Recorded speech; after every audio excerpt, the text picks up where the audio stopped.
What we have coming for us next reset is arguably the biggest, the largest set of balance tuning we have ever seen outside of a major patch. When it comes to hot fixes, when it comes to weekly balance tuning, etc., what we have coming in about a couple of days, 3 days, is going to be the largest set of changes. We have changes to the dungeons of Mythic Plus, as well as a couple of buffs to some of the underperforming specs, and of course, I sound like a broken record, but we also have some more Exodia God comp spec nerfs. Let's first start though with the good news. We have been wondering this when we saw the 5% damage buff given to Outlaw. We were looking at the damage meters in this game and we were like, well, why would Blizzard buff Outlaw by 5% if Assassination was in an even worse position than Outlaw? Well, the answer is that just 1 week later, Assassination was going to receive the same treatment. Assassination is also getting a 5% damage and auto-attack damage buff to itself. Now, same thing we did for Outlaw, looking at the current median damage of Assassination being 117,000. 5% of that is roughly 5.9k damage, so they would go up to 122.5 or so average damage, which should be somewhere around here. So basically going up to the same level as the other two rogues at the moment, around the middle of the pack. Now, Assassination is also a pretty good, at the moment, better at least, single target spec than average, so with getting buffed by 5% more, they would become an even more competitive single target spec. To be fair though, like we said for Outlaw, this is still just some band-aids in waiting for the rework of the class and spec reworks of Rogue coming in 10.2. It's still fine though that at the moment they get something to help them bridge the gap before their rework comes in, I guess, a couple of months. The other buff is to Protection Warrior. So as far as underperforming or unpopular specs, we are still right on the money, since Warrior is the least popular tank. We start with a nerf, which is that the defensive stance reduction to damage is now 5% instead of 10. This is good because Protection Warriors don't use really defensive stance. Instead, you get buffs to Spell Reflection, now having increased damage reduction from 20 to 25%, and then Vanguard's increase to your stamina goes from 30 to 35. So you get nerfed in a defensive that you are not really using very often, and instead you get buffed in a couple of defensive tools that you basically use at all times. So this is a definite net positive for Warrior. The last of the positive buffs in this next set of changes goes to a healer. We went through the changes to a DPS and a tank, so the last one in line is to Mistweaver Monk. These are buffs across the board. Now you have ancient teachings transferring more of your damage done into healing. Previously it was 135% of your damage, now it's 150% of your damage. Yulon's Grace can now stack up to 15% of maximum health instead of 10%, and stacks 3% per second instead of 2. This is more of a defensive buff to Mistweaver, doesn't really do anything for your healing. Then what does something for your healing is one of the largest buffs we have seen in recent times, honestly. If you just look at the flat number, Chi Cocoon's Absorb is increased by 100%. Literally, from one day to the next, your single target external becomes twice as strong. Now it is basically the strongest external in the game after this change. All of this is coming at a cost. The cost is that Enveloping Breath's healing is decreased by 12%. Enveloping Breath is not that big of a part of your healing. It's roughly 2,500 HPS nerf to Monk, and as Blizzard states, it's because they are planning to shift some more of the healing power into Life Cocoon as to why it was buffed that much and take it away from Enveloping Breath. Overall, for Mistweaver, it is also still, though, a net positive. However, for today, we are out of net positives. Now we only have net negatives. The first negative is to Guardian Druid, which received the lightest of the nerfs last week to just some of their damage. Now instead they get defensive nerfs. Number one, the absorb granted by Ursoc's Fury has been reduced once more to 45% of the damage you do instead of 50%.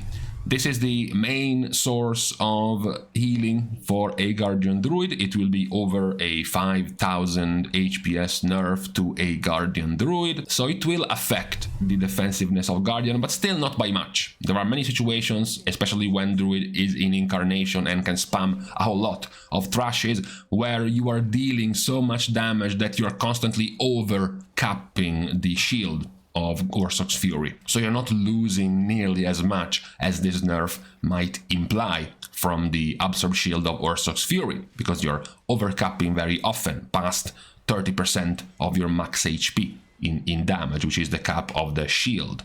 The other nerf might be a little bit more relevant is that Innate's Resolve bonus to Frenzied Region has been reduced from 150% of your max HP to 120% of your max HP. This was quite useful in a pinch when you were at low HP. Getting some extra healing from your heal over time was quite helpful, quite a nice tool. Now it's going to be somewhat weaker compared to before. So at the very least, some slightly heavier nerfs for Guardian this week compared to the damage nerfs they received last week. We can finish talking about Guardian by saying, is this enough to not make them meta? The answer is no, they are still perfectly fine.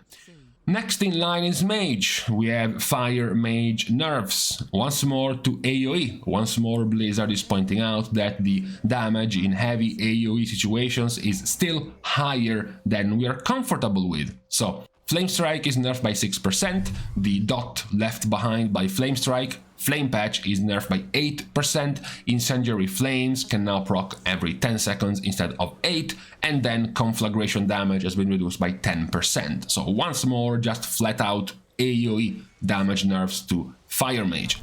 Once more, they are still likely to remain the strongest AOE spec in Mythic Plus regardless of this change. But at the very least, we are moving in the right direction.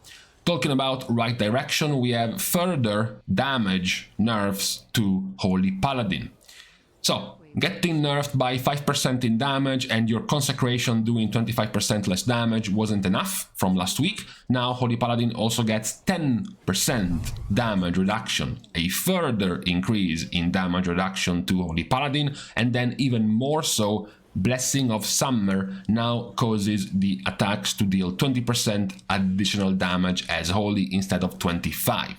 It used to be 30, it was nerfed to 25, now it's been nerfed to 20.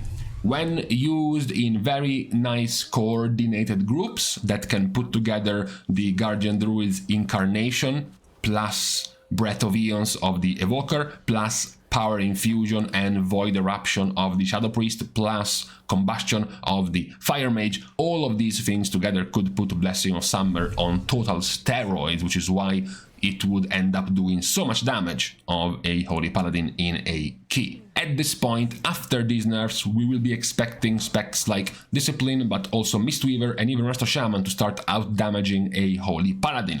But once more, that is not really why a Holy Paladin is meta in Mythic Plus, so even with these damage nerfs, it's still unlikely that something will be surpassing a Holy Paladin. However, what came along these damage nerfs and healing nerfs to these specs was also something else, something that many players were requesting when talking about fixing Mythic Plus. They were talking about it doesn't really matter if you're nerfing these specs because these specs are so strong, they were still the only ones able to do those dungeons anyways. So the only thing you're doing is you're stopping, you're preventing specs from climbing anymore. They are all stuck at doing 29 and 30 keys, unable to go any higher because all of the specs that were able to do 29 and 30 keys have since been nerfed.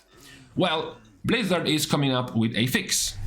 Above Keystone level 20, each additional Keystone level will now increase enemy health and damage by 8% instead of 10%. So the keys are going to scale more slowly over time. Here is the comparison in numbers. What this means is that by the time you reach a plus 25 next week, it will start feeling like a plus 24.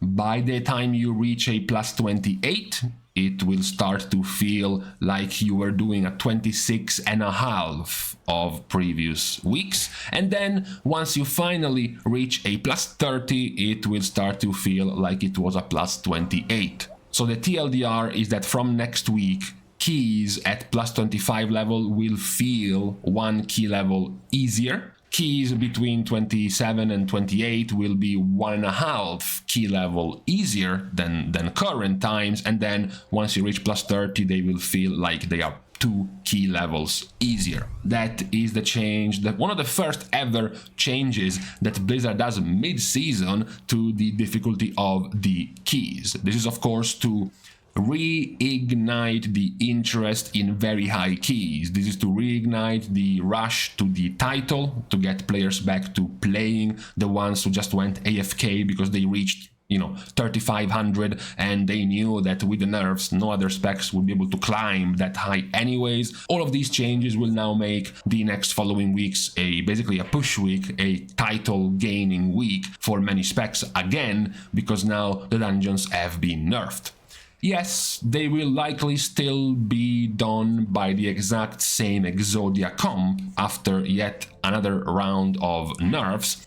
We still have some of the question marks we have posed before, which is maybe it's worth after the nerfs of Holy Paladin to bring in a Discipline Priest, maybe after the nerfs to Mage is worth bringing in perhaps a Destro Warlock, an Enhancement Shaman or something along those lines, but in general it does feel like these changes are aimed at getting players to play again at that level of a key range from 25 plus and higher, is to tell players, hey guys, now you actually can climb again, now you actually can start earning scores again, so please queue up in the Looking for Group tool, which has been a wasteland for a few weeks already. That seems to be the decision of this week's from Blizzard, which, as we pointed out at the start of this video, is the largest set of changes we have basically ever seen in an in-between patch, right? In a hotfix patch in between major patches. This is the largest set of changes we have had,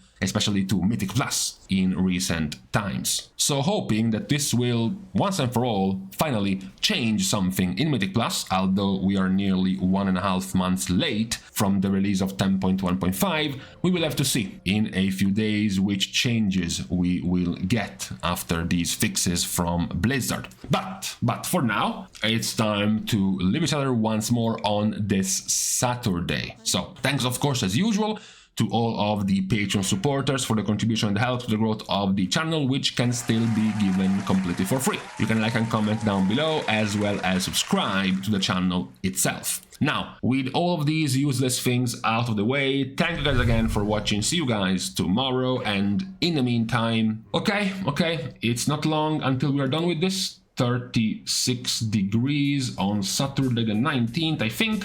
By the 26th, we are done with all of this, hopefully.